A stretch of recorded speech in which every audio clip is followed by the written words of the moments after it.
तुमच्यासोबत असं कधी झालं आहे का तुमच्या मित्राचा बड्डे आहे 3 दिवस नंतर आणि तुम्ही त्याच्याकडे 3 दिवस आधीच जाऊन पोहोचला आहे? असंच झालं होतं काय माझ्यासोबत. बड्डेचा केक कापा बोललो तर डायरेक्ट दुकानच बंद होतं. मग काहीतरी डोकं लावलं आणि केक कसा घेतला हे तुम्हाला एंडपर्यंत कळूनच जाईल.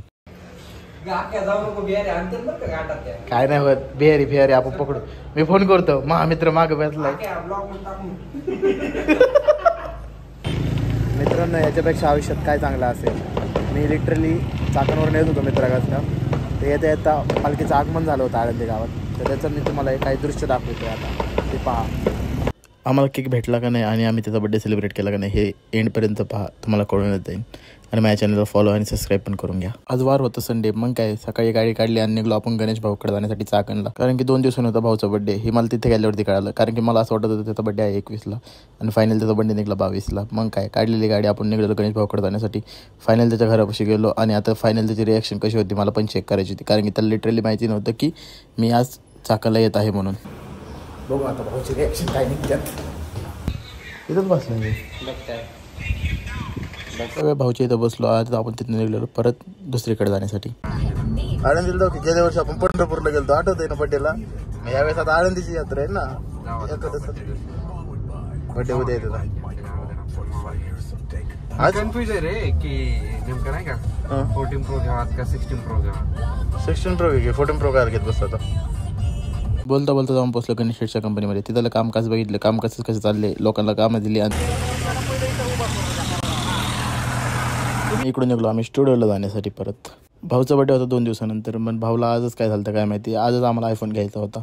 मग निघलो हे मोबाईल शॉपिंगमध्ये जाण्यासाठी. सर्वप्रथम चाकणमध्ये हरिओम मोबाईल शॉपिंगमध्ये गेलो, पण तिथे वेगळाच फ्रॉड होता. जुने मोबाईल बॉक्समध्ये टाकून विकण्यात येत होते. मग ते बघून आम्ही तिकडून निघायचं ठरवलं आणि डायरेक्ट जाऊन पोचलो क्रोमाला. हा स्कॅम्पासून वाचत.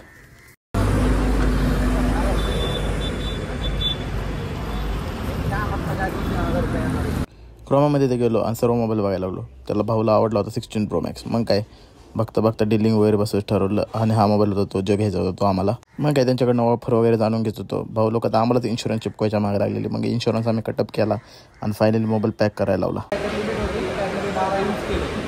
गणेश भाऊ फोन घ्यायचे एक्साइटमेंटमध्ये ते आणि आम्ही इकडे डायरेक्ट पबजी खेळायच्या. ती पण मॉलमध्ये लावलेली टॅबवरती. चष्मा लागलाय तुला? चष्मा लागलाय ना?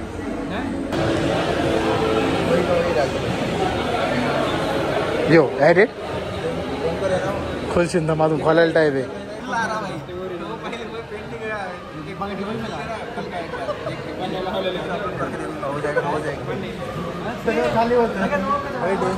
मोबाईल सर्वप्रथम हातात घेतला तर खूप भारी वाटत होतं, पण आम्हाला अनबॉक्सिंगचा व्हिडिओ करायचा होता म्हणून आम्ही तिथं अनबॉक्स करायचं नाही ठरवलं.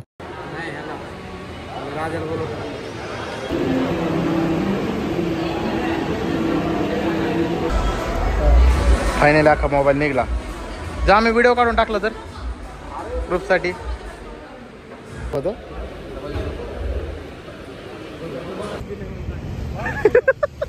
पॉवर बँक हे फायनल. अरे फायनलचा व्हिडिओ लय भारी आलाय का रे. असं फुल गॅसचा पण नंतर फायनलचा बनवल्याचं पण टाकलं. 38,000साठी मग येतात ना. शपथ जर ह्याच बड्डे जर 22 नंतर असता ना मी शपथ बंडलच घेऊन येणार होतो डायरेक्ट. हा आणि तिथे ठेवणार होतो. गण्या घ्यायची काय? अरे भाई हीच घ्यायची बायकोला. बायको खुशी होईल.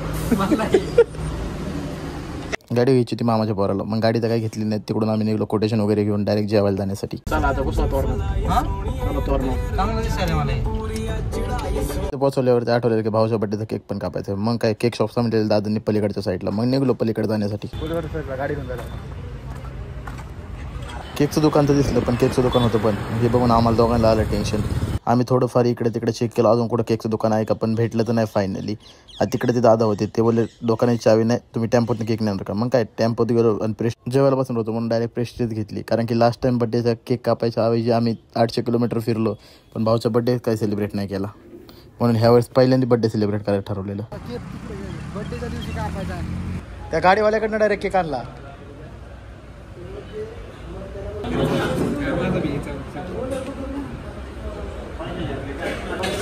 Happy birthday to you, happy birthday to you. स्वतःच खातोय. थँक्यू. मग काय भावीच्या बड्डेची पेस्ट्री कापून आम्ही निघलो परत स्टुडिओला जाण्यासाठी. ठेवू का रे बघ भाई ट्रान्सफर कुठून कुठं गण्या येथील जाऊ का मी घरी काय करणार आहे थांबून. हवी the photographer the cameraman check करत होते सिनेमॅटिक्स मोड कसा चालतो ते म्हणून. वरून आम्ही निघलो डायरेक्ट कंपनी जाण्यासाठी कारण कंपनीचं आम्हाला थोडंसं काम. मग काय भाऊच्या कंपनीत गेलो तिथे कामं बघन आपल्याला फक्त प्रॉफिटच लागते ते भेटायला. बोलते सबको बोलते. गणेश शेठचा पार्टनर पुढं पुढं आणि गणेश शेठत मी मागं मागं आलो कंपनीत फायनली. चल गाडी चालवा रे तू. चल बस. काय भाऊन मी निघलो डायरेक्ट चाकणला जाण्यासाठी कारण की गर्दी असेल जास्त त्यामुळे आम्ही घेऊन गेलो टू व्हीलर.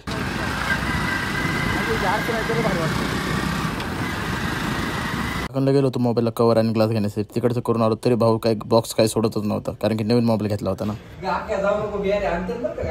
काय नाही होत बिहारी फिहारी आपण पकडू.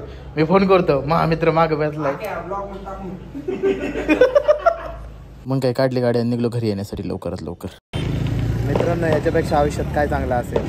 मी लिटरली चाकणवरून येत होतो मित्राकडचा. तर येता येता पालखीचं आगमन झालं होतं आळंदी गावात. तर त्याचं मी तुम्हाला काही दृश्य दाखवतो आता ते पहा.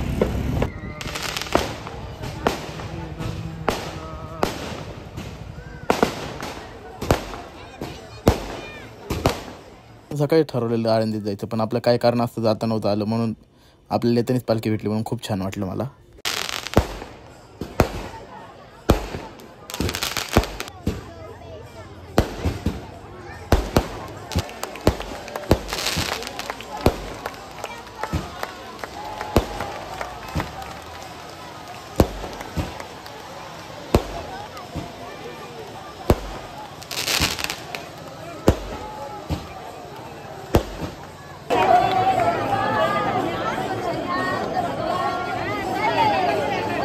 हे बघून तर खूप छान वाटलं. लांबनच पालखीचं दर्शन वगैरे करून घेतलं आणि सर्व लोक निघलेली घराकडे जाण्यासाठी.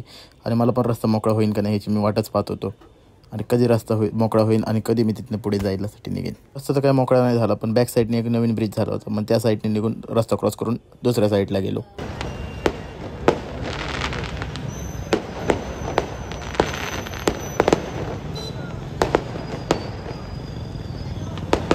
अगदी थोडंच पुढं आल्यावरती फुल बंदोबस्त होता. ते पण खूप छान वाटलं. पोलीस आपल्यासाठी किती कष्ट करत होते. आणि फायनली आपण येऊन पोहोचलो घरी. तुम्हाला असेच माझे वेगवेगळे व्हिडिओ पाहिजे असेल तर माझ्या चॅनलला फॉलो आणि सबस्क्राईब करून ठेवा आणि आपण भेटू एखाद्या नवीन अजून व्हिडिओमध्ये.